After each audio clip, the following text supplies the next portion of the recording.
ప్రజల ఆర్థిక సామాజిక రాజకీయ అభ్యున్నతి కోసం అనేక ఉద్యమాలు అనేక సంవత్సరాలుగా నిర్వహిస్తూ రాష్ట్రం విడిపోయిన తర్వాత ఏర్పడినటువంటి నూతన ఆంధ్రప్రదేశ్కు ప్రత్యేక తరగతి హోదా కోసం కేంద్రంతో కానివ్వండి లేకపోతే అనేక రకాలుగా పోరాటాలు చేస్తూ అన్ని రాజకీయ పార్టీల కంటే ముందుగా పోరాటం చేస్తున్నటువంటి ఆంధ్ర మేధావుల ఫోరం అధ్యక్షులు తెలుగు భాషా సమితి ఉపాధ్యక్షులు చలసాని శ్రీనివాసరావు గారితో ఈరోజు ప్రత్యేకమైనటువంటి ఇంటర్వ్యూ తో ఆయన భావాలను పంచుకోవడానికి ఇక్కడ వచ్చారు. నమస్కారం శ్రీనివాసరావు గారు. నమస్కారం అండి. సార్ చెప్పండి, మళ్ళీ తిరిగి మీరు వార్తల్లో వచ్చారు. అంటే గత 2 సంవత్సరాలుగా రాష్ట్రం విడిపోయిన తర్వాత ఆంధ్రప్రదేశ్కి ప్రత్యేకించి గతంలో ఏమిటంటే ఉమ్మడి ఆంధ్రప్రదేశ్లో అనేక సమస్యల మీద మీరు ఉద్యమాలు చేశారు.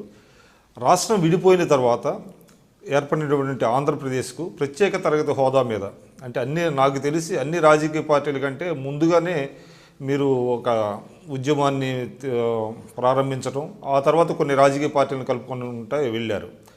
అయితే ఇటీవల మళ్ళీ చూసాం మనం, అంటే అరుణ్ జైట్లీ గారి అంటే ప్రకటన, తర్వాత తెలుగుదేశం పార్టీ స్పందన, బీజేపీ వారి స్పందన, అలానే పవన్ కళ్యాణ్ గారి కాకినాడ సభలో జరగడం, అంటే ఇటువంటి నేపథ్యంలో రాష్ట్రం ప్రత్యేకించి అంటే కేంద్రం ప్రకటించినటువంటి ప్యాకేజీకి అధికార తెలుగుదేశం పార్టీ అంటే అధికార తెలుగుదేశం ప్రభుత్వం వాళ్ళు అంగీకరించడం, అదేవిధంగా మీరు కానివ్వండి లేదంటే వామపక్షాలు కానివ్వండి అలాగే పవన్ కళ్యాణ్ గారు కానీ అది మాకు సమ్మతం కాదు, వైఎస్ఆర్సీపీ కూడా మాకు సమ్మతం కాదు, తిరిగి మేము హోదా కోసం ఫైట్ చేస్తామని అంటున్నారు.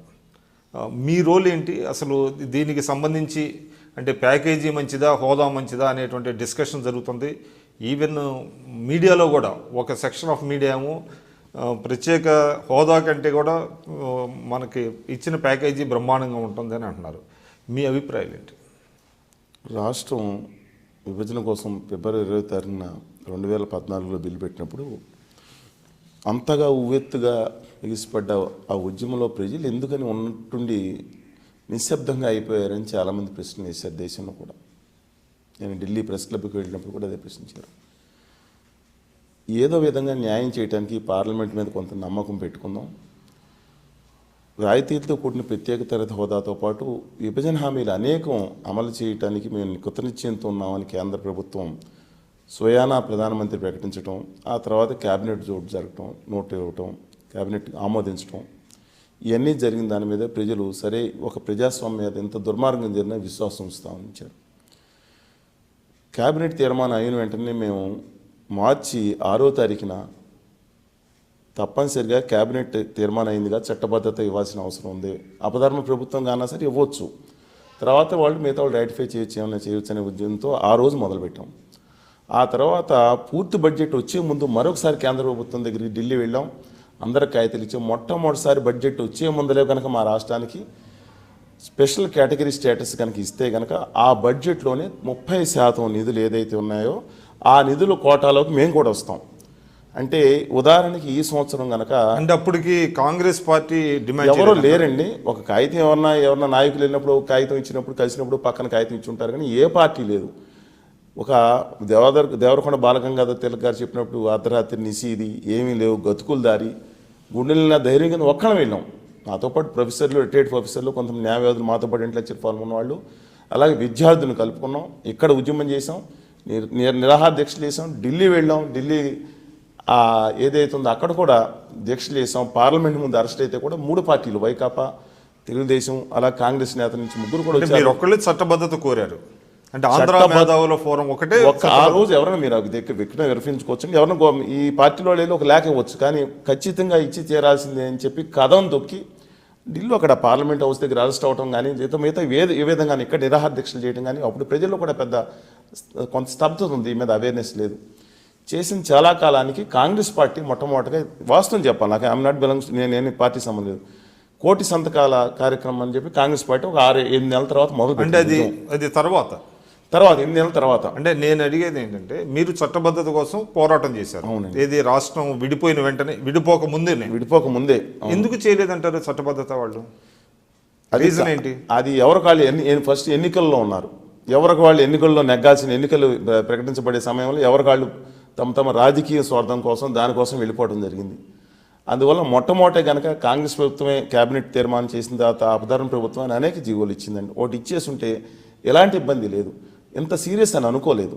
అంత సరే ఏదేమైనా సరే నా ఉద్దేశం ఏంటంటే వాళ్ళ రాష్ట్ర ప్రజలందరికీ తెలియాల్సింది 30% కనుక ఏదైతే ప్రణాళిక బడ్జెట్లో ఉందంటే ఉదాహరణకి 19,78,000 కోట్లు కింద మొన్న ఇచ్చిన బడ్జెట్ కేంద్ర బడ్జెట్లో 5,50,000 కోట్లు ప్రణాళిక కోసం ప్రణాళిక వ్యయం. ఈ ప్రణాళిక వ్యయంలో 30% అంటే 1,65,000 కోట్లు పక్కన పెడతారు. ఈ పక్కన పెట్టింది కేవలం ఈ 11 రాష్ట్రాలకు ఇస్తారు. మన రాష్ట్రం కూడా కనుక దాంట్లో చేరితే ఆ 1,65,000 కోట్లు గణనీయమైన నిధులు వస్తాయి. ఎందుకంటే గాడ్గిల్ ముఖర్జీ ఫార్ములా ప్రకారం 25% పాపులేషను, 10% ఏరియా, 17.5% ఫిజికల్ డిసిప్లిన్. మిగతా రాష్ట్రాల్లో కూడా ఆంధ్రప్రదేశ్ ఇప్పటికీ ఫిజికల్ డిసిప్లిన్ ఉంది. 52.5% మనకు అవకాశం ఉంది. దాంతోపాటు మిగతా 47.5% ఆర్థిక లోటు కూడా మనకు వస్తుంది. ఈ విధంగా చూసుకుంటే 1,65,000 కోట్లలో రైట్ రాయల్గా మనకి కనీసం నేను 45% అన్నా కానీ తక్కువ 30% వచ్చినా సరే దాదాపు 45,000 కోట్ల రూపాయలు నిధులు వచ్చే అవకాశం ఉంది. 50,000 కోట్ల రూపాయలు రైట్ రాయల్గా. ఇది ఎప్పుడు రావాలి? ప్రతి బడ్జెట్ ముందే కనుక మనం ప్రవేశపెడితే మనం ఇప్పటికే 2 బడ్జెట్లు కోల్పోయాం. ఈ విధంగా 3 బడ్జెట్లు మూడో బడ్జెట్ ఇంప్లిమెంటేషన్ ఇప్పుడైతే ఇచ్చే పనండి. ఒకటి ఫుల్ టర్మ్ బడ్జెట్లు ఏదైతే ఉందో 2 కోల్పోయాం. ఈ విధంగా మనం కనుక నేననేది రైట్ రాయాలిగా మన ముఖ్యమంత్రి చంద్రబాబు నాయుడు గారు లేదంటే ఎవరన్నా సరే ఢిల్లీకి వెళ్ళి భిక్షాపాత పెట్టుకుని మాకు ఏమన్నా 23 సార్లు 25 సార్లు దేవరించే అవకాశం ఉండేది కాదు. అందుకంటే ఇది ఎప్పుడండి అంటే ఇప్పుడు మీరేమో చాలా ఇది లేటర్ స్టేజ్లో అనేది 2014 జూన్ 2 నుంచి మనకి ఏదైతే ఏర్పడింది బడ్జెట్ తర్వాత వచ్చింది, అపాయింటెడ్ డే వచ్చేసింది. అవునండి. తర్వాత అప్పుడు అందరూ ఏమనుకున్నారు అంటే ప్రత్యేక తరగతి హోదా వస్తుంది రాష్ట్రానికి అనేటువంటి అనుకున్నారు. కానీ బడ్జెట్లో చూస్తే అది అటువంటిది ఏమీ రాలేదు.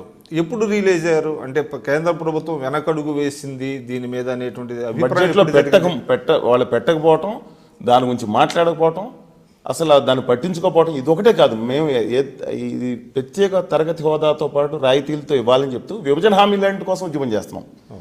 దీంట్లో ఎలాంటి దుర్మార్గంగా జరిగిందంటే అది ఎప్పుడు రిలీజ్ అయ్యారన్న ఎప్పుడు మీరు ఎప్పుడైతే పూర్తి కాల బడ్జెట్ కేంద్ర ప్రభుత్వం ప్రవేశపెట్టిందో ఆ ప్రవేశపెట్టిన బడ్జెట్లో ఏమీ లేవో దీంట్లో వెంటనే అన్ని రాజకీయ పార్టీల దగ్గరికి వెళ్ళి ఇలా అన్యాయం జరగబోతుంది, మనం ఆల్రెడీ ఒక బడ్జెట్లో కోల్పోయాం, దీంట్లో ఇంకా లేట్ అయితే కానీ ఇంకా కోల్పోతాం.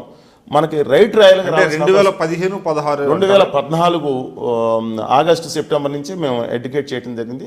ఆ తర్వాత కాంగ్రెస్ పార్టీ రావడం జరిగింది. ఆ తర్వాత సిపిఐ రామకృష్ణ గారు ఒక దీంట్లో ఉద్యమం చేసి 7 రోజులు జైల్లో ఉన్నారండి ఆయన.